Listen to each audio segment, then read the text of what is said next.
সেদিনকে বলেছিলাম যে আমি দিল্লি লালকেল্লা যেটাতে গিয়েছিলাম, তো পুরো ভিতরের অংশটা পুরোটা দেখাবো যেটা বলেছিলাম।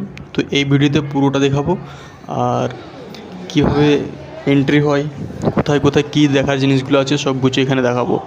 তো এখানে দেখার জন্য প্রথমে যেটা আমি ঢুকলাম, সেই গেট দিয়ে ঢুকলাম। দেখে প্রথমেই দেখছি অনেকগুলো বাজার আছে, সেখানে অনেক কিছু বিক্রি হচ্ছে।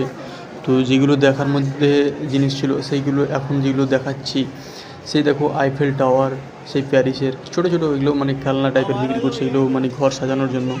এগুলোকে আমি জুম করে দেখাচ্ছি। একটা আইফেল টাওয়ার আছে, দেখো একটা দেখলাম, সেই লন্ডনের ক্লকটা। অনেকগুলো ভালো ভালো দেখার মতো জিনিস আছে। তাছাড়া সেই গণেশ মূর্তি, এটা ওটা অনেকগুলো আছে, যে আইফেল টাওয়ার, লন্ডনের ক্লক, এগুলো অনেকগুলো দেখার মতন জিনিস আছে। আর যারা যারা ঘর সাজানোর ইচ্ছে হচ্ছে তারা এগুলো নিয়ে যাচ্ছে। আমি শুধু